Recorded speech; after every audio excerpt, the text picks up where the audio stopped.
2024 সালের 27 জুলাই বৈষম্য বিরোধী ছাত্র আন্দোলনের দুই সমন্বয়ক সার্জিস আলম ও হাসনাত আব্দুল্লাহকেও হেফাজতে নেয় ডিবি পুলিশ। এর আগে থেকেই ডিবির হেফাজতে ছিলেন সমন্বয়ক নাহিদ ইসলাম, আসিফ মাহমুদ ও আবু বাকের মজুমদার। সে সময় ডিবির পক্ষ থেকে জানানো হয়, কয়েকদিনে ঘটে যাওয়া ঘটনার বিষয়ে জানতে তাদের নিরাপত্তার স্বার্থে ডিবি হেফাজতে নেওয়া হয়েছে 5 সমন্বয়ককে। এদিকে সরকারি চাকরিতে কোটা সংস্কার করে আদালতের রায়ের পর সরকারের জারি করা প্রজ্ঞাপন প্রত্যাখ্যান করে বৈষম্য বিরোধী ছাত্র আন্দোলন। এরপর রাতে অনলাইনে সংবাদ সম্মেলন করে নতুন 3 দাবিতে সরকারকে 24 ঘন্টার আলটিমেটাম দেয় কোটা সংস্কার আন্দোলনকারীরা। এসব দাবি মানা না হলে পরবর্তীতে আরও কঠোর কর্মসূচি ঘোষণার কথা জানান তারা।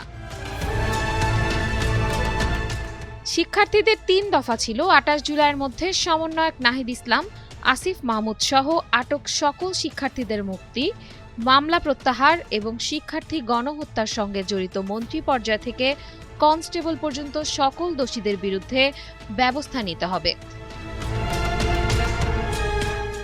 এ সময় সমন্বয়ক মাহিন সরকার বলেন, সরকার আন্দোলনের মূল দাবি মেনে নেওয়া হয়েছে বলে প্রচার করলেও বিষয়টি তেমন নয়।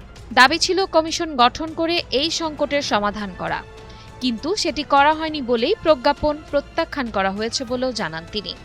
সমন্বয়ক আব্দুল হান্নান মাসুদ বলেন, 24 ঘন্টার মধ্যে এই 3 দফা না মানা হলে 29 জুলাই থেকে বৈষম্য বিরোধী ছাত্র আন্দোলন আরও কঠিন কর্মসূচি দিতে বাধ্য হবে।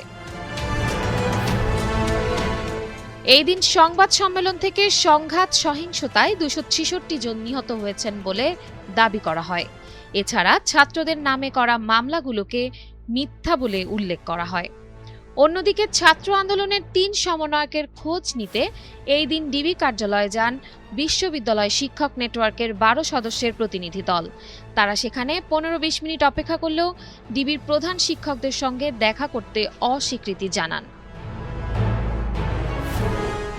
এদিকে বাংলাদেশের সে সময়ের সংকট উত্তরণের জন্য জনগণের ম্যান্ডেট দিয়ে গণতন্ত্রকে ফিরিয়ে আনার স্বল্প সময়ের মধ্যবর্তী নির্বাচনের পক্ষে মত দেন শান্তিতে নোবেল বিজয়ী অধ্যাপক মোহাম্মদ ইউনূস। ভারতের দ্য হিন্দু পত্রিকায় দেয়া সাক্ষাৎকারে তিনি বলেন, গণতন্ত্রের সব সমস্যার সমাধান দিতে পারে একটি প্রকৃত, অবাধ ও সুষ্ঠু নির্বাচন। এছাড়া বাংলাদেশে হত্যাকাণ্ড বন্ধে তিনি বিদেশিদের প্রতি সহায়তার আহ্বান জানান। এদিকে 26 জুলাই গভীর রাতে হাতিরঝিলের বাসা থেকে আটক করা হয় ডাকসুর সাবেক ভিপি ও গণ অধিকার পরিষদের সভাপতি নুরুল হক নূরকে। আর 27 জুলাই রাত পর্যন্ত কোটা আন্দোলনের সময় সরকারি বেসরকারি স্থাপনা ভাঙচুর ও অগ্নিসংযোগের ঘটনায় সারা দেশে 736টির বেশি মামলা হয়। আর সব মিলিয়ে সারা দেশে গ্রেফতার 7,000-এ ছাড়ায়। 27 জুলাই সহিংসতায় আহতদের দেখতে পঙ্গু হাসপাতালে যান তৎকালীন প্রধানমন্ত্রী শেখ হাসিনা।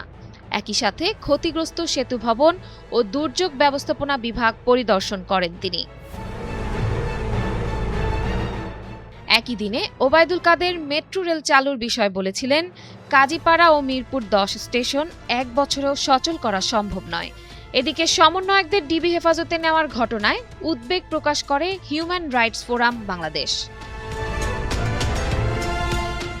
দেশে কোটা সংস্কার আন্দোলনকে ঘিরে সংঘটিত সহিংসতা ও বর্তমান ঘটনা প্রবাহে গভীর উদ্বেগ জানায় বিশ্বের বিভিন্ন বিশ্ববিদ্যালয় ও শিক্ষা প্রতিষ্ঠানের সঙ্গে যুক্ত শিক্ষাবিদ, লেখক ও বুদ্ধিজীবীরা। জাতিসংঘের মানবাধিকার হাই কমিশনার ফলকার টুর্ককে লেখা এক চিঠিতে এই উদ্বেগ জানান তারা।